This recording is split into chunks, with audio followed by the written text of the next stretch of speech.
But let's begin with Fox Weather Hurricane Specialist Bryan Norcross with that analysis. So, Bryan, having seen Erin reach that peak intensity of 160 miles an hour, it's wild to see that Erin still has a little bit of an opportunity, maybe later today, according to this newest advisory, right, to strengthen some more.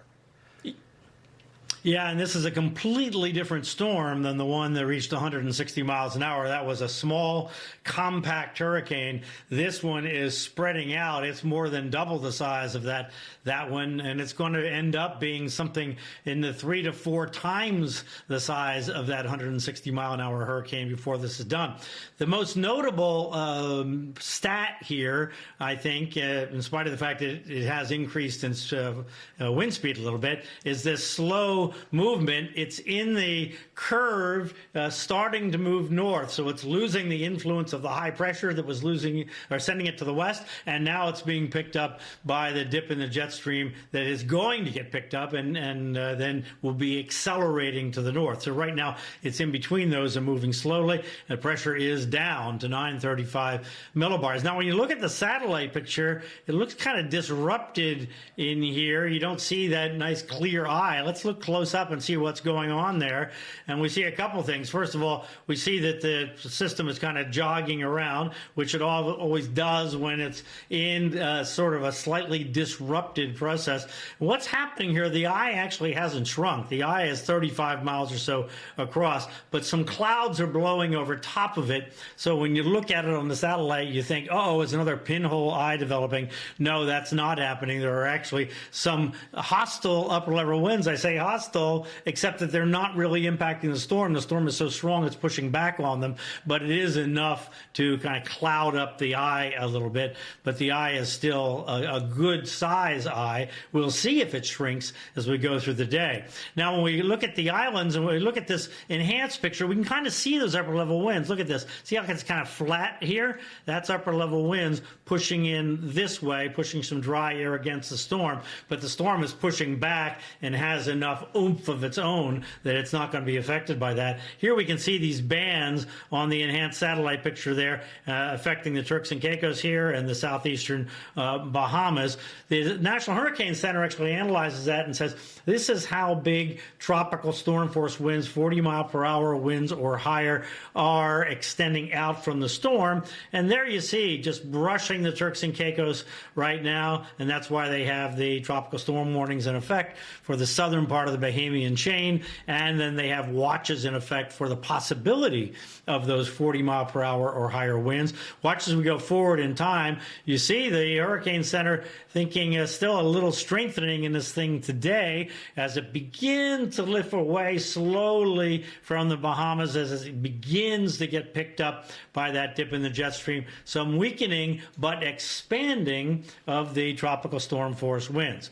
There's what the full cone looks like, and you look at that and you say, okay, looks like it's going to affect down here now and then up here, and yes, that's going to happen, except that as this expands out, like right now, it's putting strong kind of push of water against the Florida coast north of Palm Beach County, and a high rip current risk already today with this storm in the Bahamas, and that's just going to move on up the coast. Also, a high risk, by the way, up here on the Jersey Shore, because we're generally getting a push that way. This is all going to get enhanced as we go through the week, obviously. So let's take it one step at a time. Here we are today. There's where the tropical storm force winds are, obviously pushing water this way toward the coast, but the big push is yet to come. Let's go forward in time, and here we see the storm is weakening, and it may just brush here eastern North Carolina. If the storm, this is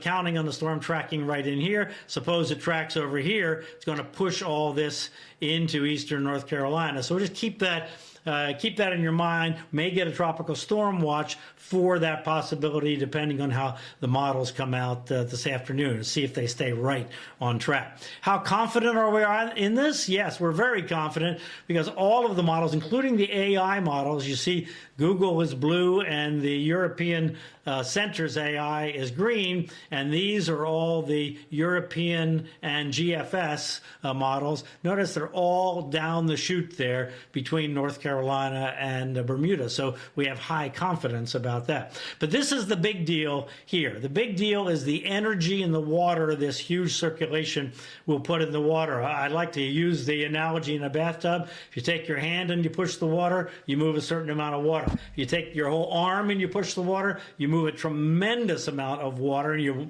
push the water right out of the bathtub. So this is the same thing. As the storm grows, it's pushing a lot more water. So here we are now in the morning on Tuesday, morning hours, and look at there's where the core of the energy is, and it's radiating from out from there toward the coast. So on Tuesday is when it's going to start to pick up. Watch as we go forward in time. Here we are Tuesday evening. Now we're really pushing it here, and we're pushing flow in toward Cape Hatteras.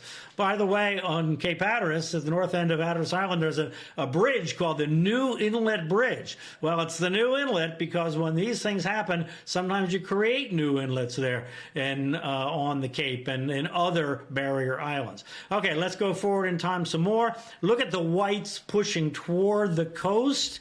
This is Wednesday morning. Now we're really getting serious push of water. All the way from the Florida coast up to Cape Hatteras. We're getting a push north of Cape Hatteras, but not the max yet. Let's go now farther, Wednesday evening. Now we're really getting the push.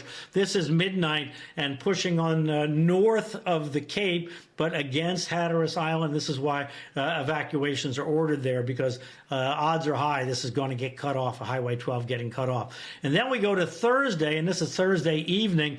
Now we're talking about southern New England all the way down, Long Island, Jersey Shore, Delmarva, all the way down to the tidewater in the northern end of the Cape, and still some pressure on down here on the south of Cape Hatteras. But Thursday is going to be mostly north. And then Friday, it's finally going to let up, but there's still tremendous energy in the water. So these are the high tide cycles that you're going to be looking for, the biggest effects all along that coast, including on Fire Island and Long Island and the Hamptons and all the way out to Montauk and Cape Cod as well.